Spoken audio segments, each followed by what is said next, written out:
peut dire que le VPN, c'est une couche supplémentaire, comme vous regardez ici. C'est une couche supplémentaire qu'on ajoute sur le couche réseau, comme un tunnel, soit entre le modem et l'Internet, c'est-à-dire entre le réseau central et la sortie, l'arrivée de la connexion. Et ce tunnel va prendre le relais, et c'est par elle que transitera toutes les informations et les données lorsque nous surfons sur Internet. C'est pourquoi également on appelle VPN, c'est un protocole, on appelle le protocole de tuning à cause de cela. Donc c'est une sorte de protocole on peut l'installer directement ou soit on peut le combiner avec d'autres protocoles, on verra ça la suite. Donc il faut construire un chemin virtuel. Donc c'est un tunnel qui permet d'identifier l'émetteur et le receveur quand nous sommes sur Internet, en quelque sorte. Le but du VPN, c'est de fournir aux utilisateurs et surtout aux administrateurs du système des informations sur les conditions d'exploitation du réseau, l'utilisation et la sécurité à travers le réseau public, identique à ceux du réseau privé. Donc c'est ça le but. Du coup, quand on installe le VPN, ça pose un problème avec les hackers, parce qu'ils ne verront pas l'adresse IP du réseau, mais ils verront plutôt l'adresse IP que proposera le tunnel, le VPN. Il protégera l'adresse IP du réseau, mais il proposera autre adresse IP où les hackers ne pourront pas avoir accès. Le rôle. Pourquoi on a installé le VPN? Il sert à quoi? Donc il sert d'abord à sécuriser les données et à outrepasser les restrictions des fois géographiques d'une zone, sur l'intranet, et ça permet également d'être un peu anonyme. Pour ne pas quand quelqu'un veut nous cibler sur le réseau, le VPN permet de nous cacher. Les cas d'utilisation. On utilise dans le cas des connexions des sites distants.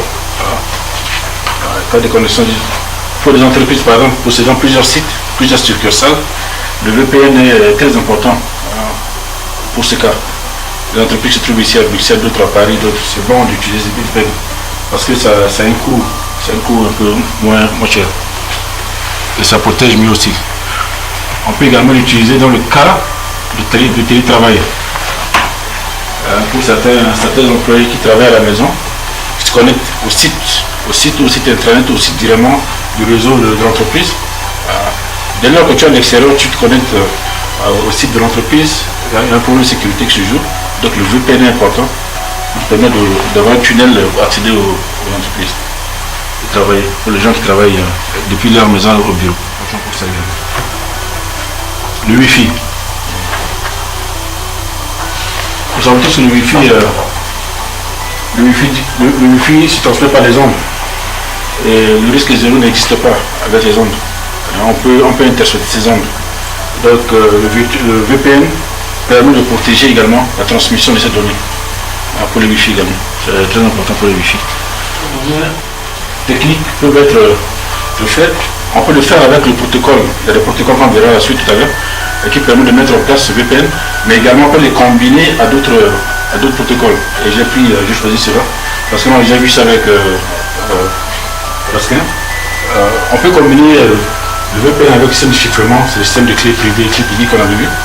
C'est-à-dire on peut mettre le VPN en y ajoutant le système de chiffrement pour permettre de garantir la confidentialité des données, circulant les données que nous envoyons, malgré que le tunnel protège notre IP, mais pour garantir la confidentialité du réseau, on peut le combiner avec le système de chiffrement, également avec le système d'authentification, qu'on a déjà vu également avec Raskin, et permet de garantir à chaque instant que la personne avec qui on est en train de communiquer, c'est vraiment la personne qu'il le faut. On peut combiner le VPN avec cela. Nous avons un travailleur qui a la maison, travaille à la maison, qui doit accéder au site de l'entreprise. L'administrateur doit savoir si effectivement si c'est ce travailleur qui s'authentifie, en ce moment on peut travailler.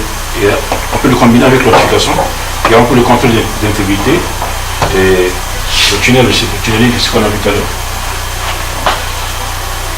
Et l'avantage, l'un des avantages, c'est que quand vous mettez le VPN, il ne se suscite pas le problème le problème de la connectivité, de la base passante, la bande passante. Il ne se connecte pas. Tout le problème qui tire le réseau, lui, tu ne tiens pas compte de ça. Ça ne le dérange pas en fait. Ça ne dérange pas le tunneling. Donc le VPN fonctionnait normalement. Hormis les problèmes les fournisseurs VPN. Sur le marché, d'ailleurs, nous avons des fournisseurs VPN. Tous les opérateurs, les providers que nous avons sur le marché, ils ont des fournisseurs. Mais pourquoi ne pas les choisir? Nous avons les différents. Leur offre est parfois limitée et bridée dans l'utilisation de la bande passante.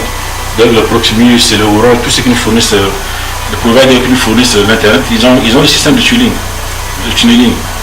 Mais comme c'est du commercial, ils bloquent généralement. Et des fois nos données, on ne sait pas ce qu'ils font avec les données. Ils utilisent le système. C'est pour cette raison, il est mieux considérer que chaque entreprise, chacun ait son VPN à la maison. En plus du VPN que le provider propose. Et quand on utilise le VPN de provider, ben, il contrôle nos données. Il contrôle nos données. Aucun bridage, aucune restriction. La bande passante, eux gèrent également, la bande passante, c'est eux qui gèrent. Donc on peut configurer le VPN comme nous les installons, nous pouvons configurer comme nous le voulons, en notre manière, par rapport à notre besoin. Maintenant, les protocoles qui permettent de mettre en place le VPN.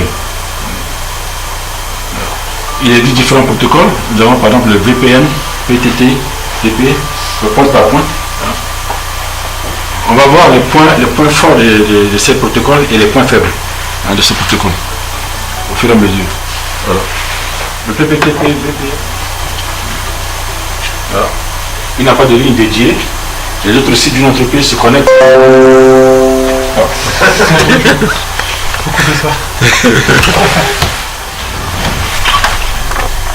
Ah, mise à jour. Désolé.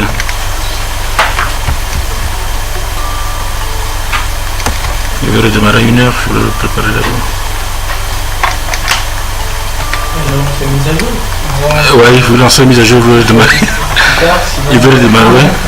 Sinon, il va se lancer tout seul. Ok.